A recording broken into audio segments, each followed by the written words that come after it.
कुशालपुर नामक गांव में सीता और सरिता नाम की देवरानी और जेठानी रहती थी। सीता देवरानी थी और सरिता जेठानी थी। सीता अपनी जेठानी को देखकर हमेशा जला करती थी, क्योंकि उसकी तो अपनी कोई औलाद नहीं थी, इसलिए वो हमेशा अपनी जेठानी से ईर्ष्या करती रहती थी। इन दोनों के पति शहर में कुछ काम करते थे। उनका रोज रोज घर पर आना नहीं होता था, इसलिए वे दोनों किसी त्योहार पर ही घर आया करते थे। जेठानी एकदम सीधी सादी थी। वह घर का सारा काम खुद अकेले ही कर लिया करती थी, जबकि देवरानी बहुत ही चालाक और घमंडी औरत थी। वह घर का कुछ काम तो करती नहीं थी, बस सारे दिन अपनी पेट पूजा करने में लगी रहती थी। जब उसे अपने पेट भरने से फुर्सत मिलती तो वह तुरंत अपनी जेठानी के पास पहुंच जाती। अरे दीदी, आपने अभी तक खाना नहीं बनाया। आप सुबह से क्या कर रही थी? मेरी तो भूख के मारे जान ही निकली जा रही है। बस सीता, थोड़ा काम और बचा है, फिर मैं तुम्हारे लिए खाना बना दूंगी। अरे दीदी, मुझे आपकी बातें नहीं सुननी, मुझे तो बस फटाफट से खाना चाहिए। अब तुम जल्दी से खाना बनाना शुरू करो। इतना बोलकर सीता वहाँ से चली जाती है। सीता के जाते ही सरिता खाना बनाना शुरू कर देती है। बेचारी सरिता खाना बना ही रही थी कि वहाँ पर उसकी बेटी कविता आ जाती है। माँ, होली का त्योहार आने वाला है। माँ, मेरे सभी दोस्तों के पास अच्छे अच्छे रंग और पिचकारियाँ हैं, तो माँ आप भी मेरे लिए पिचकारी लाएंगी ना? लेकिन बेटा, मेरे पास तो एक भी पैसा नहीं है। सारे पैसे तो सीता अपने पास ही रखती है, तो बेटा मैं कहाँ से पिचकारी लाऊंगी?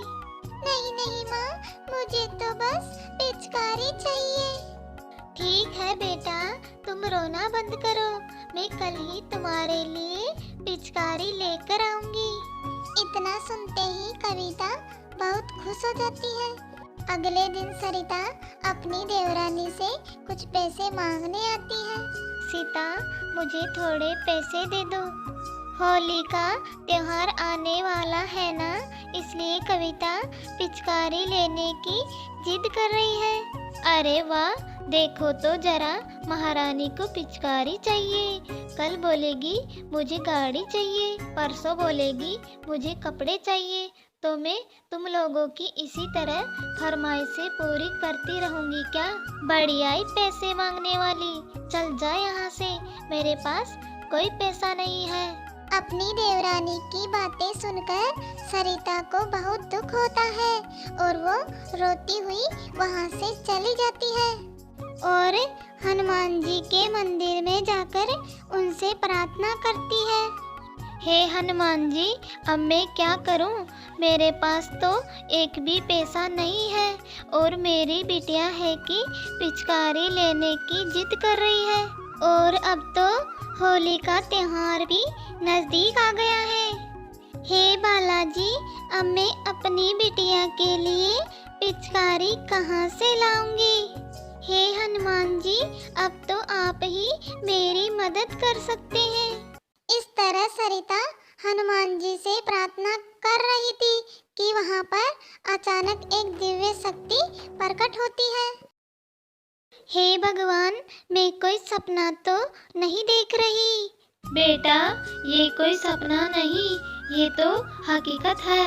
हे बालाजी, मैं तो आपके दर्शन पाकर धन्य हो गई। सरिता, अब तुम बिल्कुल भी चिंता मत करो, मुझे तुम्हारे सारे दुखों के बारे में पता है। अब से तुम्हारे सारे दुख दर्द दूर हो जाएंगे। ये लो एक जादुई पिचकारी। ये कोई साधारण पिचकारी नहीं है, ये एक जादुई पिचकारी है। इससे तुम जो भी मांगोगी वो तुम्हें मिल जाएगा।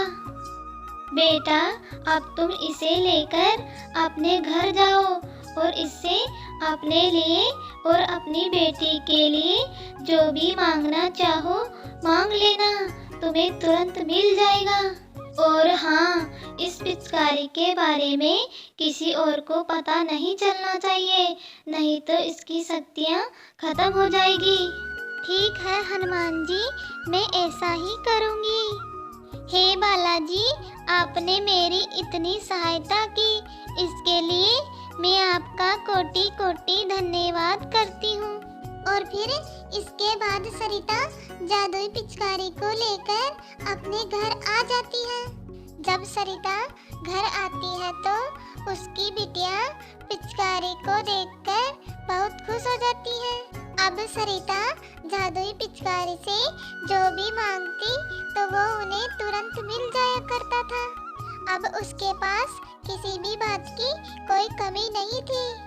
अगले दिन सरिता का पति भी शहर से लौट आता है और फिर पूरा परिवार मिलकर धूमधाम से होली का त्योहार मनाते हैं।